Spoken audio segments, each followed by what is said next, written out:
안녕하세요. 포커스나우입니다. 북극 만년설이 녹아내리고 있습니다. 캐나다의 영토가 위협받고 있는데 정작 캐나다의 해군은 거의 유령 함대 수준이었습니다. 고물 잠수함들로는 도저히 북극해 주권을 지킬 수 없었죠. 그러다 캐나다 국방조달장관 스티븐 퓨어는 한국으로 향합니다. 그리고 거기서 목격한 것은 이것이 정말 한국의 잠수함입니까? 60조 원의 거대한 거래, 그리고 독일의 좌절. 오늘 포커스나우 지금 시작합니다. 스티븐 퓨어 장관의 눈앞에 펼쳐진 것은 설계도가 아니었습니다. 아직 물에 띄워지지도 않은 설계도만 존재하는 가상의 함선이 아니었던 것이죠. 그의 눈앞에는 이미 완성되었고 바다를 가를 준비를 마친 거대한 쇳덩어리가 도크에 떠 있었습니다. 바로 KSS-3 배치2였습니다. 이것이 중요합니다. 왜냐하면 당시 캐나다는 독일의 잠수함을 검토 중이었거든요. 독일의 티센크루프는 유럽의 대표적인 잠수함 제조사입니다. 독일은 자부심이 높은 나라입니다. 제조업의 정점에 있다는 자부심 말이죠. 특히 방위산업에서는요. 우리가 최고다. 우리가 제일이다. 이런 식으로 말만 할 때 한국은 직접 보여줬습니다. 말이 아닌 진짜 물건을 던져놨던 것입니다. 캐나다 고위 관계자들이 그 앞에 서서 이것이 정말 한국의 잠수함입니까? 라고 물을 수밖에 없었던 이유가 바로 여기 있습니다. 그 충격과 감동은 말로 표현할 수 없을 정도였을 겁니다.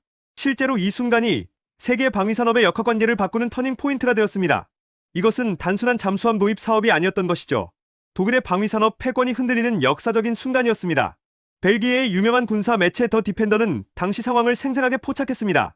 독일 방위산업의 거인 티센크루프사가 캐나다 계약에서 밀려난 것입니다. 그것도 한국에게. 독일의 일부 관계자들은 설마 한국에 밀렸어? 라며 한때 여유 부리던 입장을 완전히 바꿔야 했습니다. 캐나다의 고위 관계자들이 한국으로 출장을 가는 뉴스가 보도되는 순간 독일 내부는 초상집 분위기가 되었다고 합니다. 이것이 단순한 상업적 거래가 아니었다는 증거입니다. 이것은 전 지구적 방위산업 생태계의 변화를 의미하는 신호탄이었으니까요. 독일의 입장에서 보면 캐나다는 나토 회원국입니다. 같은 서방진영 국가죠. 그리고 1970년대부터 유럽 잠수함의 표준을 만들어 온 것이 바로 독일이었습니다. 그런데 캐나다가 한국으로 눈을 돌렸다는 것은 무엇을 의미할까요? 그것은 한국의 기술이 독일을 능가했다는 것을 의미합니다.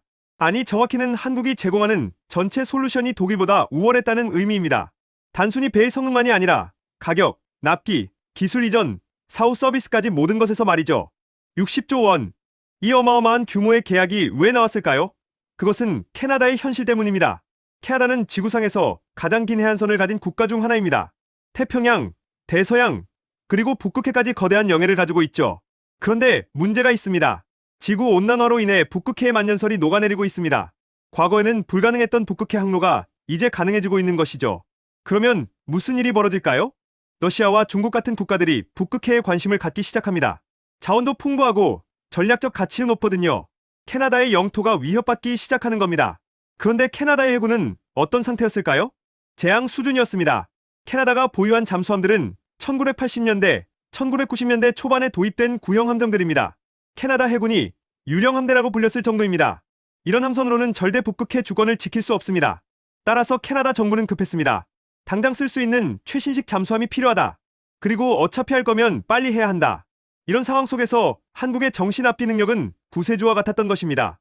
독일은 10년 이상 걸린다고 했고 한국은 3년에 가능하다고 했거든요. 60조 원은 결코 비싼 대가가 아니었습니다. 국가 주권과 안보를 지키는 비용으로서는 오히려 합리적이었던 것이죠. 스티븐 퓨어 장관이 직접 장영실함의 내부로 들어갔습니다. 장영실함은 세종대왕 시대의 과학자 장영실의 이름을 따서 만든 잠수함입니다. 한국의 과학 정신과 기술력을 상징하는 이름이죠. 퓨어 장관이 그 내부에 들어서는 순간 시각적 충격을 받았을 겁니다. 기존의 유럽식 잠수함들을 본 사람이라면 더욱 그럴 것입니다. 왜냐하면 기존 잠수함들은 좁고 복잡하고 답답하거든요. 그런데 장영실함의 내부는 달랐습니다. 놀랍도록 넓고 쾌적하고 현대적이었습니다. 인간공학에 기반한 한국의 최첨단 기술이 곳곳에 집약되어 있었습니다. 그리고 가장 인상적인 것은 리튬 배터리 시스템이었습니다. 현장의 감탄사가 그대로 담겼다고 합니다.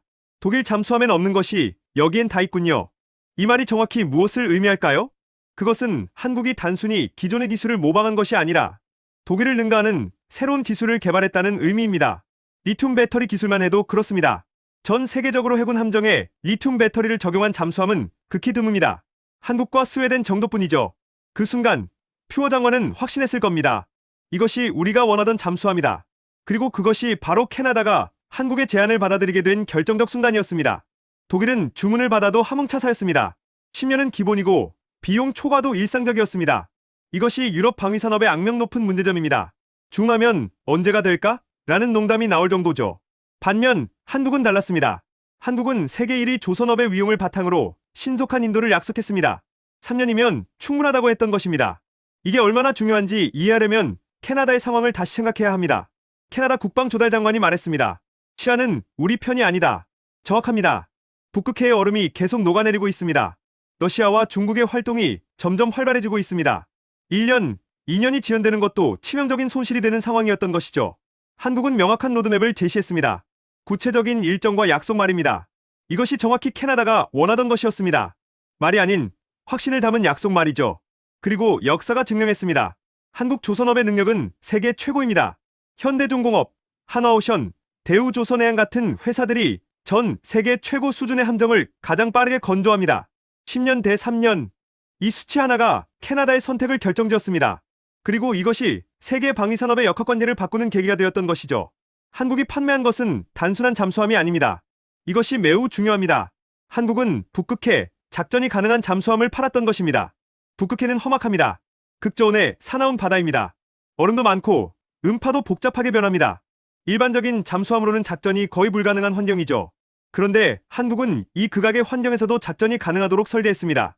영하 40도를 넘는 추위 속에서도 정상 작동하는 시스템, 얼음 속에서도 항해할 수 있는 구조, 그리고 극저온 환경에서도 신뢰성을 잃지 않는 기술력 말입니다. 더욱 인상적인 것은 소음 저감 기술입니다. 북극해의 특수한 음향 환경에서도 탐지되지 않도록 설계된 한국의 소음 저감 기술은 세계 수준입니다. 어쩌면 독일을 능가할 수도 있다고 전문가들은 평가합니다. 이것이 바로 K 기술력이 무엇인지를 보여주는 사례입니다. 독일이 유럽 바다만 생각할 때 한국은 세계의 바다를 준비했던 것이죠. 태평양의 험한 파도, 남중국해의 복잡한 해역, 그리고 북극해의 극악의 환경까지 모든 곳에서 작전할 수 있는 능력을 갖춘 잠수함 말입니다. 이것이 한국의 방위산업이 글로벌 리더가 되고 있는 이유입니다. 지역 맞춤형이 아니라 세계 모든 환경에 적응할 수 있는 기술력이 있기 때문입니다. 독일의 태도와 한국의 태도가 명확히 대두릅니다. 독일은 어떤 태도를 취했을까요? 자신들이 최고라는 입장을 고수했습니다. 우리의 기술은 절대 이전할 수 없다. 당신들은 그냥 우리 제품을 사기만 해라. 이것이 독일식 방위산업의 관행이었습니다. 반면 한국은 극도로 다른 제안을 했습니다. 우리는 기술까지 다 주겠습니다. 이게 무슨 의미일까요? 구체적으로는 캐나다 현지에 정비 창고를 세워주고 한국 기술자들이 직접 나가서 캐나다 기술자들을 교육하는 것을 의미합니다. 그러면 캐나다는 자국에서 자체적으로 잠수함을 유지보수할 수 있게 되는 거죠. 더 나아가 한국은 일부 부품의 현지화도 제안했습니다. 캐나다에서 생산할 수 있는 부품들을 캐나다에서 직접 만들도록 하겠다는 뜻입니다. 이것은 캐나다의 방위산업 일자리를 창출하는 것을 의미합니다. 이것이 바로 상생 전략입니다. 단순히 제품을 파는 것이 아니라 상대방과 함께 성장하도록 돕는 것 말입니다. 이것이 한국 방위산업의 차별화된 단점입니다. 퓨어 장관의 입장에서 보면 선택의 여지가 없었습니다. 독일은 제품만 팔겠다고 했고 한국은 함께 성장하자고 했거든요. 캐나다의 방위산업 기반을 강화하면서 동시에 필요한 잠수함을 얻을 수 있는 것이죠. 이것이 바로 한국이 전 지구적 방위산업 시장에서 가장 빠르게 성장하는 이유입니다. 단순히 기술 우위만이 아니라 전략적 선택이 뛰어나기 때문입니다. 이제 독일의 탄식은 현실이 되었습니다. 이것은 단순한 하나의 계약이 아닙니다. 세계 방위산업, 생태계의 근본적인 변화를 알리는 시호탄입니다. 지난 50년간 전 세계 잠수함 시장의 표준은 독일이 만들었습니다. 독일의 기술이 기준이었고 다른 나라들은 따라가기 바쁜 상황이었죠. 하지만 이제 그 패러다임이 바뀌고 있습니다. 한국의 기술력이 증명되었습니다. 캐나다뿐만 아니라 호주, 폴란드, 칠레 같은 여러 국가들이 한국의 잠수함에 관심을 보이고 있습니다. 한국의 주물량은 계속 증가하고 있죠. 이것이 의미하는 바는 분명합니다. 전 세계 잠수함 시장의 중심이 유럽에서 한국으로 옮겨가고 있다는 뜻입니다. 이것은 단순한 상업적 성공을 넘어선 전략적 패권의 이동을 의미합니다. 그 뒤에 있는 것은 한국의 종합 경쟁력입니다. 우수한 기술만이 아니라 빠른 납기, 합리적인 가격, 기술 이전, 현지화 지원 같은 모든 요소가 결합되어 있는 것이죠. 또한 한국의 세계 1위 조선업이 뒷받침하고 있습니다.